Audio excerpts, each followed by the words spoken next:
Ya, Wahyu, tadi pada rapat pimpinan pemilihan pimpinan komisi dan pemilihan alat kelengkapan Dewan sudah disapu bersih oleh koalisi pendukung Prabowo, di mana dari 11 komisi ada 9 komisi yang sudah mendapatkan pimpinan komisi, sedangkan 2 komisi yang masih belum mendapatkan pimpinan komisi, yaitu Komisi 5 dan juga Komisi 11. Rencananya pada esok hari akan dilanjutkan pemilihan pimpinan Komisi 5 dan juga pemilihan pimpinan Komisi 11, beserta juga pemilihan pimpinan 5 badan perwakilan Dewan Perwakilan Rakyat lainnya, Wahyu.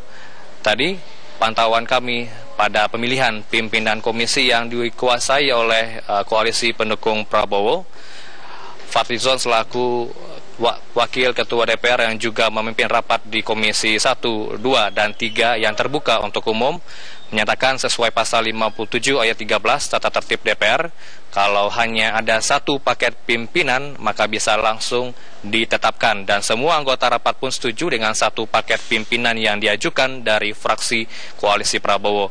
Partai-partai non-pemerintah atau koalisi pendukung Prabowo memang menghendaki pemilihan pimpinan alat kelengkapan Dewan sesuai sistem paket agar bisa menyapu bersih semua pimpinan alat kelengkapan DPR setelah berhasil meraih semua kursi pimpinan DPR.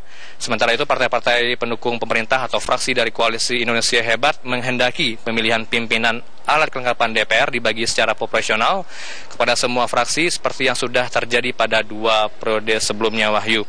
Sapu bersih seluruh pimpinan alat kelengkapan Dewan ini oleh fraksi yang bernaung di bawah koalisi pro Prabowo tidak menjadikan PDI Perjuangan dan fraksi lain yang pro pemerintah tinggal diam atas diktator mayoritas di parlemen yang terus terjadi pada hari ini.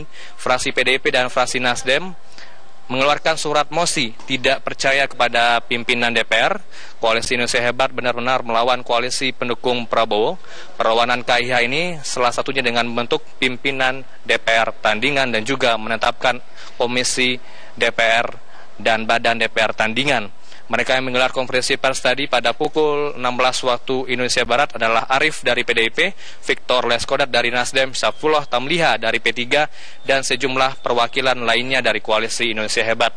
Tadi ditunjuk Ketua DPR tandingan yaitu Pramono Anung, Wakil Ketua Abdul Qadir Kading, kemudian Saifullah Tamliha, Petris Rio Capella, dan Dosi Iskandar. Untuk membahas lebih lanjutnya, sesudah bersama anggota fraksi dari PD Perjuangan, Profesor Hendrawan Supratikno. Selamat sore, Prof. Selamat sore. Apa dasar hukum dari diadakannya surat mosi tidak percaya kepada DPR ini, Prof? Sebelumnya saya ingin koreksi tadi, yang membuat mosi tidak percaya tidak hanya PDI Perjuangan dan Nasdem, tetapi juga fraksi Persatuan Pembangunan, kemudian Kebangkitan Bangsa dan Hanura. Nah, soal mengapa kami mengeluarkan mosi tidak percaya, karena kami melihat pimpinan Dewan itu tidak lagi aspiratif, tidak lagi akomodatif, dan tidak kredibel. Ya, peraturan-peraturan ditabrak, ya, undang-undang MD3, tata tertib semua ditabrak. Ya, contohnya dalam pasal 284 tentang sah tidaknya pengambilan keputusan itu harus dihadiri oleh lebih dari 5 fraksi. Ya, tetapi ini yang datang 5 fraksi saja. Ya, kalaupun ada oknum dari luar 5 fraksi itu, oknum itu hanya diselundupkan karena tidak sah, karena fraksi Partai Persatuan Pembangunan yang sah sudah menarik, ya, usulan nama-nama dalam alat kelengkapan Dewan. Nah, kalau ditanya apa dasar hukumnya jelas, ya, di Undang-Undang MD3 itu kami setidak-tidaknya merefer 3 pasal, ya. Yang pertama pasal 69 ayat 2, di mana fungsi-fungsi Dewan, fungsi legislasi, fungsi anggaran, fungsi pengawasan itu dilakukan dalam konteks representasi. Karena kami mewakili rakyat yang telah memilih kami. Kemudian pada pasal 78, ini lebih jelas lagi. Pasal 78 itu dalam sumpah atau janji anggota itu dengan jelas dinyatakan kami lebih mementingkan kepentingan bangsa dan negara daripada kepentingan pribadi seseorang atau golongan. Nah, kalau kami dipaksa terus melanggar sumpah seperti ini oleh pimpinan Dewan yang ada saat ini, tentu tidak bisa.